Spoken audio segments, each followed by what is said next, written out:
So I finally got a chance to see the Michael Jackson movie. I didn't really care about people saying spoilers or talking about the movie before it came out, because if you was a Gen X kid, you were there. You saw it, you lived it. But it was pretty good. I actually remember when Thriller came on, I had to go with my grandmother's to watch it because certain areas didn't have cable. So I don't know how I figured out to go over there on this particular weekend, but I think it was John Landis as the director, and it was a big deal. Oh shit, what is that? Look at this.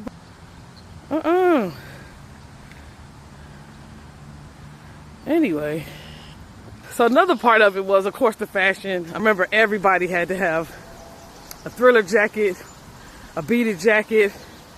I think he influenced penny loafers and people getting those Jerry curls and sideburns and the one glove. I mean, his influence was huge. One thing I noticed for the change of the movie, or the plot, or the hero moment of the movie, Michael Jackson eventually set a boundary and he broke off from his dad's control, because at the end of the day he wanted to do his own projects, and he felt like he wanted to divert all his energy to his projects, to becoming this bigger star for all types of music, for all types of genres. And he felt that under Joe's control, he wasn't going to be able to do that. Loved his family, but he also knew he wanted to explore other options. I thought about the times when I didn't set a boundary in business. I tried to mold myself to be whatever I wanted my customers to be, and I found myself being involved with projects way longer than I should have been, taking on projects that I didn't want to take on just to be comfortable at that time. I think a lot of us can relate to doing things in the moment to, I guess, satisfy a woe. We don't realize it's pushing us farther and farther away from growth. I'll give an example. I wanted to stop doing alterations. Not because it wasn't profitable, not because there weren't plenty of work. I don't like doing them, and most designers don't like doing alterations.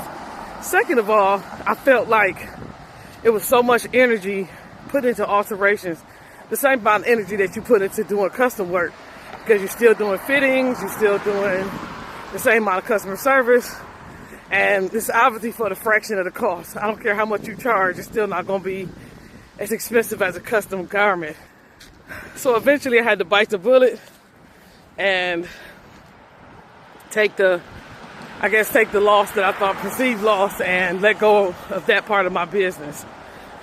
So not only did that open up room for me to be able to do something else, it helped me work on other things I want to do. At the end of the day, we have to learn that people are inherently selfish. Yes, they love your talent. Yes, they think you're good at what you do. But at the end of the day, they want what they want. And when people want what they want, it's hard to let them see what you're trying to do, or see the best for you as well. So if you're thinking about taking on that project that's not paying you the right amount, if you're thinking about being involved in certain situations that will cost you mental peace and your energy, set a boundary and say no. That's the lesson I got out of seeing the movie.